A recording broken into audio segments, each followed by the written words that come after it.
ഒരുപാട് നാളുകളായി കാത്തിരുന്ന പുഷ്പ ദി റൂൾ റിലീസ് ആയിരിക്കുകയാണ്. അപ്പം മല്ലു അർജുന്റെ വിളയാട്ടാണെന്നൊക്കെയാണ് കേട്ടത്. അപ്പൊ നമുക്ക് സിനിമ കണ്ടിറങ്ങി വരുന്ന പ്രേക്ഷകരോട് ചോദിച്ചൊക്കെ എങ്ങനെ ഉണ്ടായിരുന്നു സിനിമ എന്നുള്ളത്. അവരോധം കാട്ടവരോധം മലങ്കട്ട് പടം യൂണിവേഴ്സേ വേറെയാണ് പടം. എന്റെ പൊന്നെ അടിപൊളിയായിരുന്നു. ക്ലൈമാക്സ് നല്ല ഷോക്കായിരുന്നു, അടിപൊളിയായിരുന്നു. പിന്നെ മലയാളം കാണാതിരിക്കാൻ ശ്രമിക്കുക, കാരണം ക്രിഞ്ച് എന്ന് പറഞ്ഞാൽ അങ്ങേറ്റ ക്രിഞ്ചാ.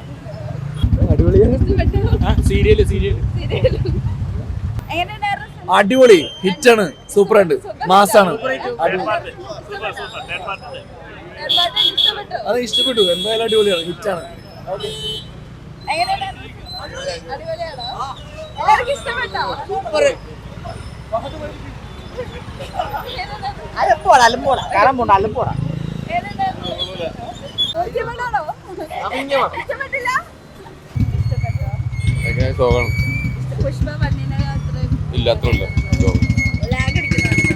ലാഗുണ്ട്.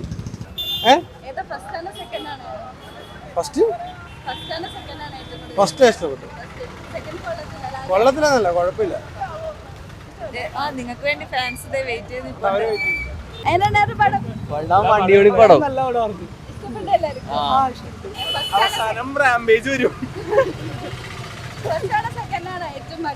സെക്കൻഡ് കിടു അടിപൊളി.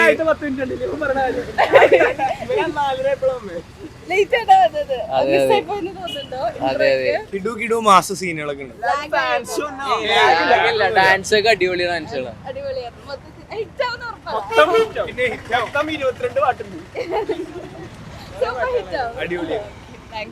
പടം അടിപൊളിയാണ്. എന്താ തെലുങ്കൂടായിട്ട് കണ്ട അടിപൊളിയായിട്ട് എന്റർടൈൻമെന്റിന് നല്ല പടമാണ്.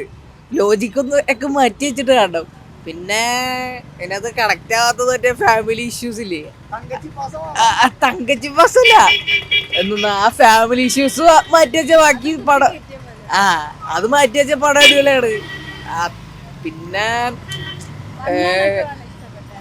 രണ്ട് ഏകദേശം സിമിലർ ലെവൽ ഓഫ് എനർജിയാണ്. പിന്നെ മറ്റേ പുള്ളി ആ പെൺവേഷം കിട്ടിയിട്ടുള്ള ഫൈറ്റ് സീനൊക്കെ അടിപൊളിയാണ്. പുള്ളിക്കാരത്തി അടിപൊളിയാണ്. പുള്ളിക്കാരത്തിക്ക് റോൾ കൊടുത്തേക്കണ ഫാമിലിയുടെ ആ സാധനം വെച്ച് അതൊരു ചെറിയ ഇതായിട്ടുള്ളൂ പ്രശ്നമായിട്ട് തോന്നുന്നുള്ളൂ. പക്ഷെ ബാക്കിയൊക്കെ ക്രിഞ്ചല്ല, അത് നമുക്ക് കറക്റ്റ് ആവൂല, അത്രേ ഉള്ളൂ. അല്ലാണ്ട് വലിയ പ്രശ്നമൊന്നുമില്ല. എന്റർടൈനർ ആയിട്ട് ഇത് കണ്ടോണ്ടിരിക്കുക, നല്ല അടിപൊളി രസം കാണാം. എങ്ങനെയുണ്ടത് തേർഡ് പാർട്ടിലേക്ക് പോകേണ്ട ആവശ്യം ഇപ്പൊ 5-6 വില്ലന്മാരെ എല്ലാരും പറഞ്ഞിട്ടേക്ക, അതിന്റെ ഒരു പ്രശ്നമുള്ളൂ. കുഴപ്പമില്ലായിരുന്നു. ഫസ്റ്റ് ഹാഫ് മര്യാദയ്ക്ക് പോയതായിരുന്നു. പക്ഷെ സെക്കൻഡ് ഹാഫ് കുറച്ച് ഇതൊക്കെ ഇട്ടിട്ട് കുറച്ച് ഇമോഷണലായിട്ട് ചെറുതായിട്ടൊന്ന് ഇതായി പോയായിരുന്നു. അങ്ങനെ കുഴപ്പമില്ലായിരുന്നു. എന്നാലും ഫൈറ്റ് സീനൊക്കെ ഇച്ചിരി ഇഷ്ടപ്പെട്ട്. അടിപൊളിയായിരുന്നു രണ്ടുപേരും. ഫസ്റ്റ് ഹാഫ് നല്ലായിരുന്നു. അത് വണ്ണായിരുന്നു. അങ്ങനെ തോന്നല്ല. ചെറു വന്നായിരുന്നു.